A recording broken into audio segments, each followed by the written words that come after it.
세상을 살아가노라 보면은 달력을 봐야 됩니다. 그래서 오늘은 며칠인지 그리고 무슨 요일인지 그렇게 해야지 실수가 없습니다. 우리 교회에도 교회력이라는 게 있는데 교회력에 의하면은 교회의 첫 시작은 대림절에서부터 시작합니다. 그래서 오늘 대림절 첫 번째 주일인데요. 이제 교회 절기가 새롭게 시작되는 날입니다. 이 대림절은 주님 오심을 기다리면서 교회가 예수님 맞이할 준비를 하는 절기입니다. 2013년 첫 번째 대림절을 맞이하면서 우리는 다시 오실 예수님을 위하여 내가 무엇을 준비해야 되는가? 우리가 무엇을 준비해야 될까? 혹시 생각해 보셨는지요? 만약에 생각해 보지 않으셨다면 오늘 아침 꼭 생각하시기를 바랍니다. 해산을 앞둔 가정은 태어날 아기를 맞이할 준비를 합니다. 입학시험을 앞둔 학생은 시험 준비를 하고 결혼을 앞둔 젊은이들은 결혼을 준비하고 그리고 초상이 나면 장례를 준비하듯이 사람들은 큰일이 다가오면 준비합니다. 그런데 예수님 다시 오심은 태어날 아기를 맞이하는 것보다 대학 입학시험을 준비하고 결혼을 준비하는 것보다 훨씬 더 중요한 일이요. 엄청난 일입니다. 이 세상 사람 모두에게 단 한 사람도 예외 없이 모두에게 정말 중요한 일입니다. 2000년 전에 예수님은 아기로 이 땅에 오셨고 우리 죄를 위해 십자가에서 죽으시고 장사된 지 3일 만에 다시 살아나시어 승천하셨습니다. 하늘에 올라가신 그 예수님, 이 땅에 다시 오실 터인데 예수님 다시 오셨을 때 준비가 안 되었으면 그것으로 끝입니다. 입학시험에서 한 번 실패했다고 우리 한국의 얘기입니다. 입학시험에서 한 번 실패했다고 그 인생이 끝난 것 아니죠. 재수, 삼수, 사수까지 하는 사람 봤어요. 될 때까지 다시 준비할 수 있습니다. 그러나 예수님 다시 오심은 단 한 번입니다. 예수님 다시 오셨을 적에 저는 아직 준비가 안 되었으니까 내년에 다시 오십시오. 할 수 있습니까? 그 사람에게 세컨드 찬스는 없습니다.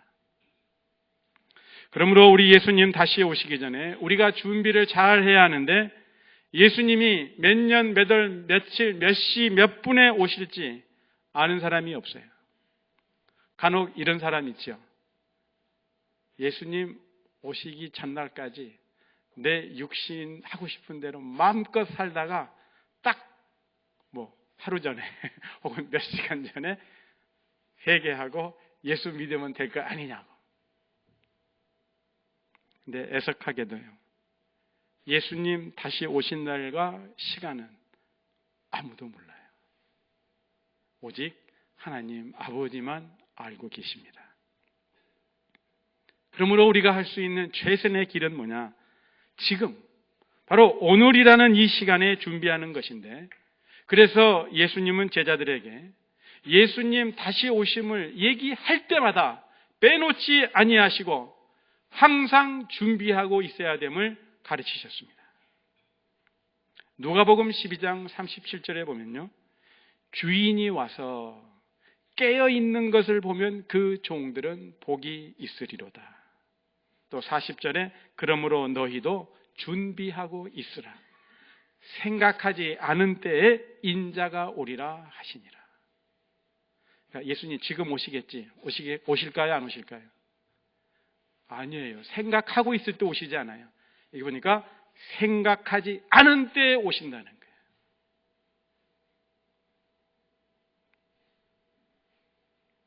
또 46절에 생각하지 않은 날 알지 못하는 시각에 그 종의 주인이 이르러.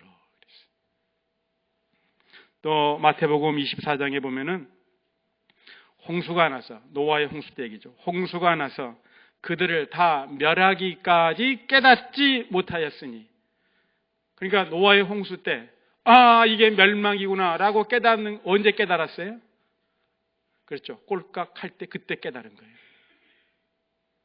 깨닫지 못하였으니 인자의 임함도 이와 같으리라. 그러므로 깨어 있으라.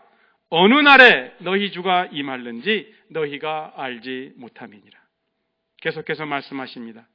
생각하지 않은 날, 알지 못하는 시각에 그 종의 주인이 이르러. 그러시면서 마태복음 25장 13절에 이렇게 말씀하십니다. 그런즉 깨어 있으라. 너희는 그날과 그때를 알지 못하느니라.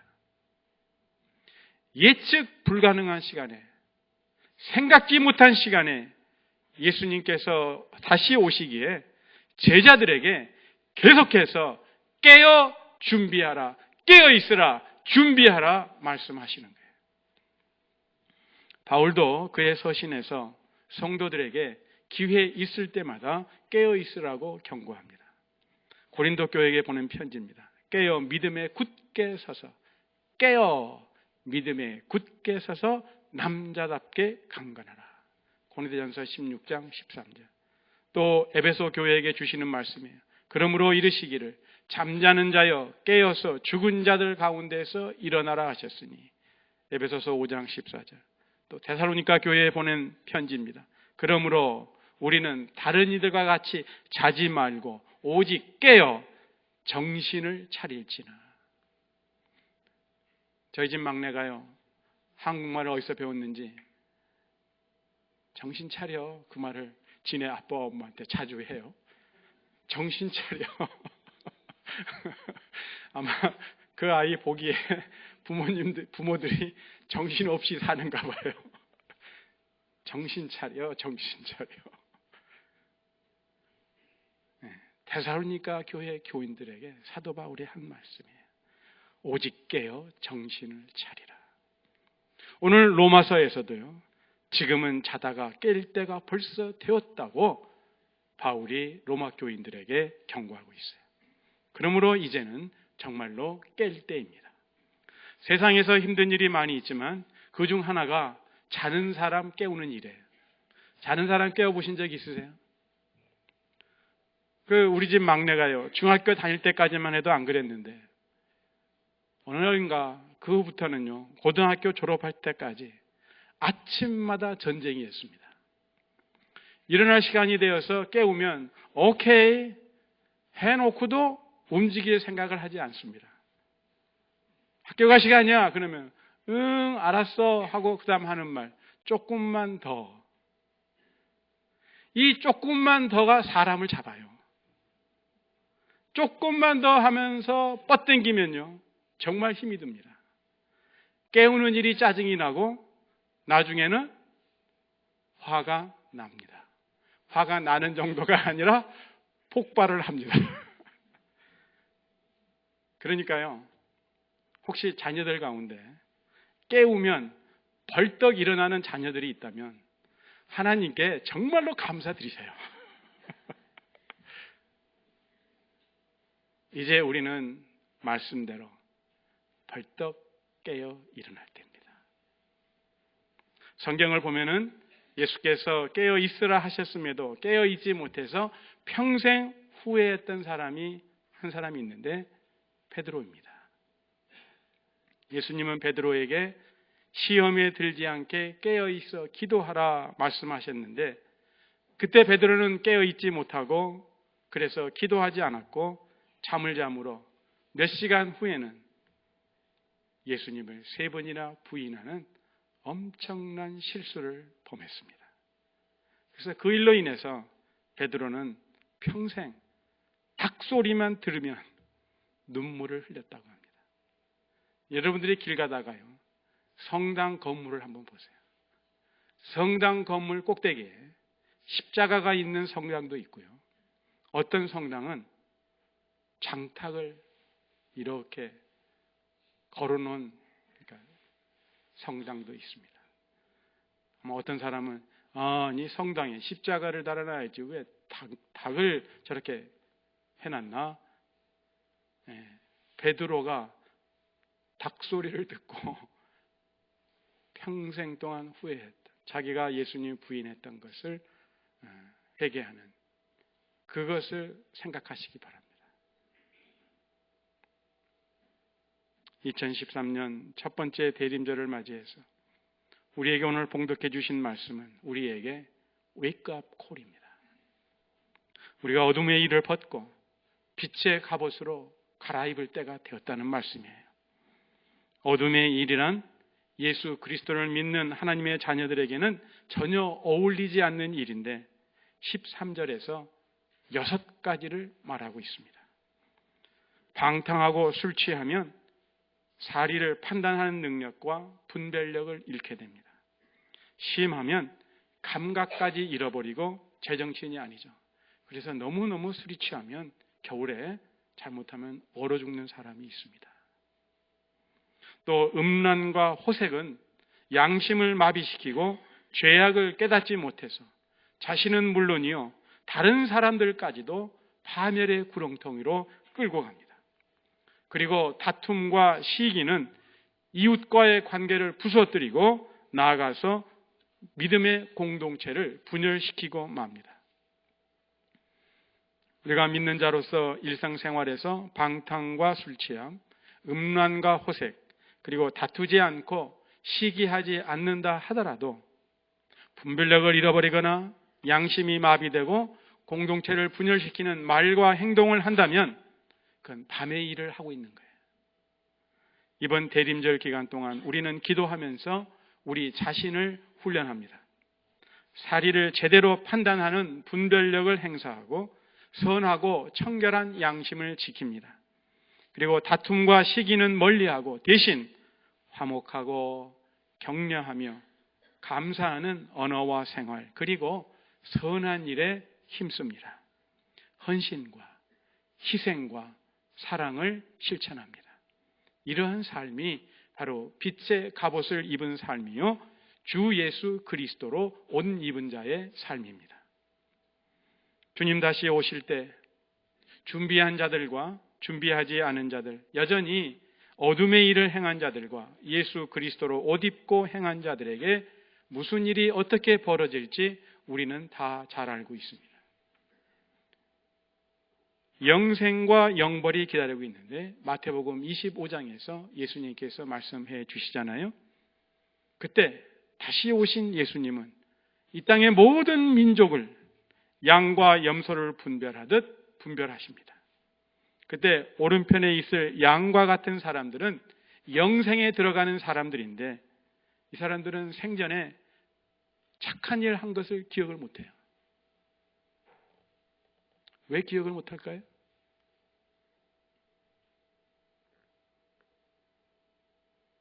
우리가 반복되는 일들은요 기억하지 못해요. 근데 어쩌다가 경험하는 일은 기억해요. 뭐 물어볼까요? 한 달 전 오늘 점심 메뉴가 뭔지 여러분들 아세요? 봐요.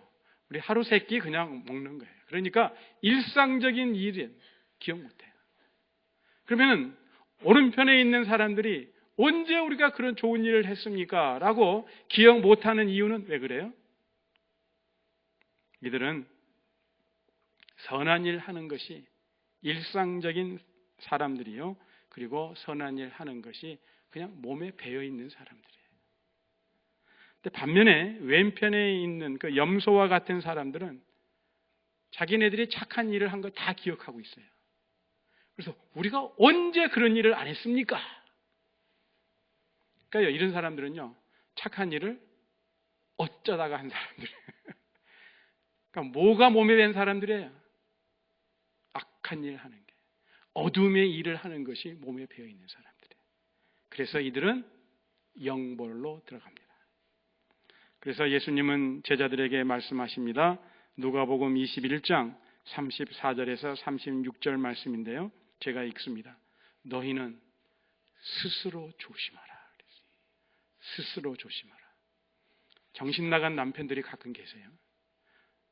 자기는 마누라 치맛자락 붙잡고 천국 가겠다는 거예요. 그래도 천국 가겠다는 마음이 좀 갸륵해요.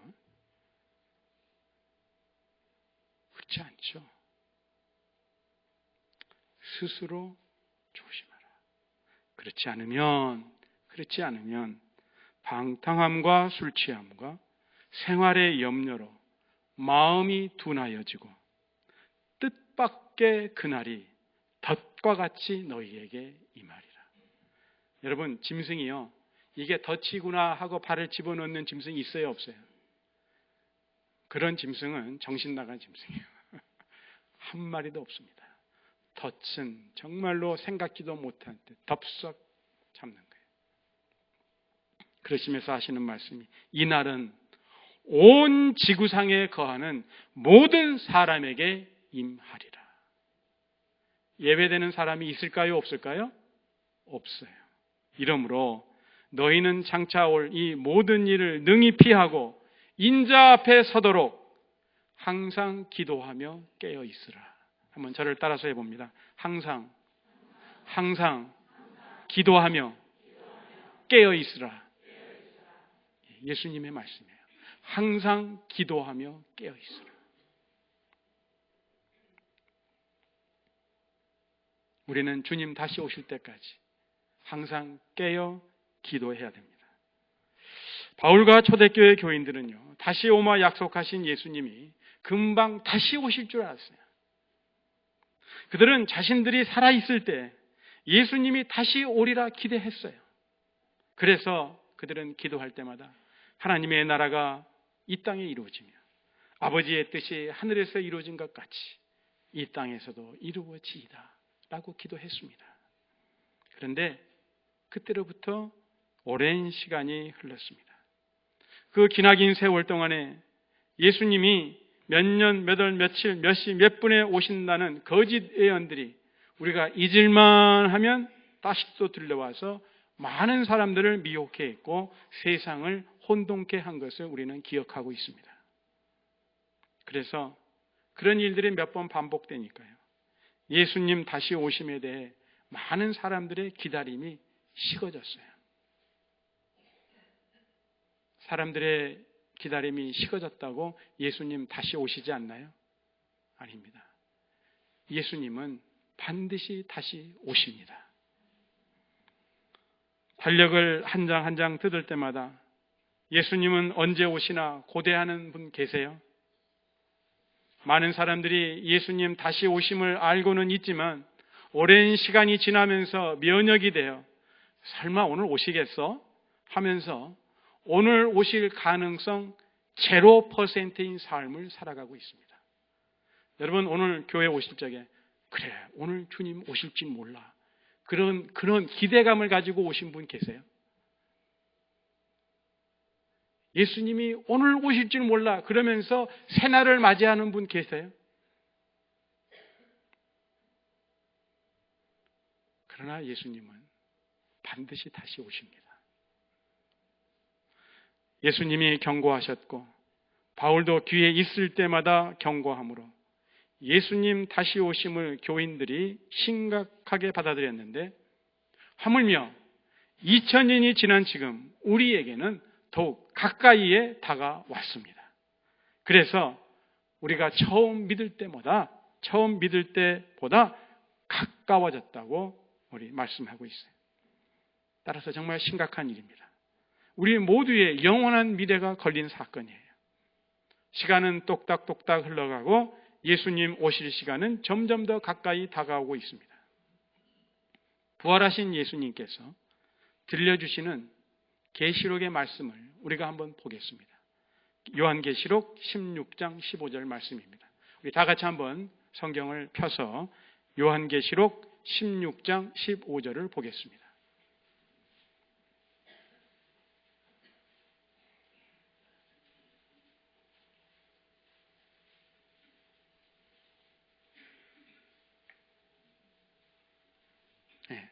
찾으셨으면 우리 다 같이 읽겠습니다. 요한계시록 16장 15절입니다. 시작. 보라, 내가 도둑같이 오리니 누구든지 깨어 자기 옷을 지켜 벌거벗고 다니지 아니하며 자기의 부끄러움을 보이지 아니하는 자는 복이 있도다. 아멘. 예수님은 이 땅에 계셨을 적에도 제자들에게 도적같이 임할 것이다. 아무도 모른다. 부활하시고서도 사도 요한에게 들려주시기를 내가 도둑같이 오리니. 누구든지 깨어 자기 옷을 지켜 벌거벗고 다니지 아니하며 자기의 부끄러움을 보이지 아니하는 자는 복이 있도다. 예수님은 우리를 사랑하사 그날에 부끄러움을 당하지 않도록 우리가 깨어 옷을 입고 있으라고 말씀하십니다. 그 옷은 흰 옷인데 예수님의 보혈로 빤 옷입니다. 티도 없고 흠도 없고 주름 잡힌 것도 없는 죄 없는 청결한 옷이에요. 오늘 우리가 읽는 말씀에 빛의 갑옷이요 또한 예수 그리스도로 옷 입은 그 옷입니다. 우리가 살고 있는 세상은 어둡습니다. 육신의 정욕이 지배하고 사탄이 권세를 휘두르며 마지막 발악을 하는 가운데 불법이 성행합니다. 그러나 오늘 말씀은 지금이 비록 밤과 같을지라도 우리는 낮과 같이 살라고 말씀하고 있어요. 그게 준비하는 삶이라는 것이죠. 서로 화목하고 사랑하며 평강 가운데 공의를 실천하는 공동체의 삶을 살아가라 하십니다. 바로 이러한 사람이 예수님 다시 오심을 준비하는 성도들의 삶이요 예수 그리스도로 옷 입은 자의 삶입니다.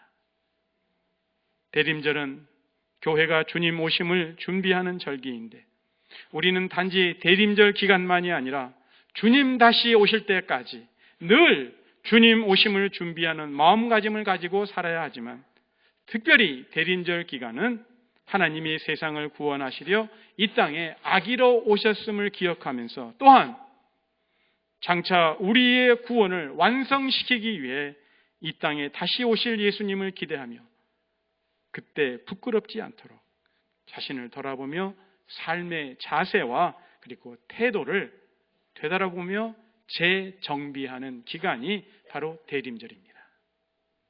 이 대림절의 색깔이 무슨 색깔이에요? 네, 앞에 보라색. 보라색을 하는 절기가 또 있어요. 예배위원 말고 다른 분 대답해 보세요. 언제요? 네, 사순절 때. 네, 사순절 때 보라색을 또 해요. 보라색의 계절은 무엇하는 절기예요? 회개하는 절기예요. 회개하는 절기입니다. 대림절은 성탄의 기쁨을 누리는 계절이지만 또한 동시에 우리가 다시 오실 주님을 기다리면서 내 삶을 되돌아보고 회개하는 계절이에요. 회개는 우리의 마음과 손과 발이 잘못된 곳에서 온전히 돌아서서 하나님께로 향하는 것입니다. 이제 대림절을 맞이해 우리 모두가 예수 그리스도만을 바라보면서 어둠의 일, 정욕을 위해 육신의 일을 도모하는 무지함과 무모함과 어리석음을 벗어버리고 빛의 갑옷 예수 그리스도로 옷 입고 단정히 행합니다. 오늘도 내일도 그리고 주님 다시 오실 때까지 우리는 말이나 일에 다 주 예수 그리스도의 이름으로 행합니다. 기도하십시다.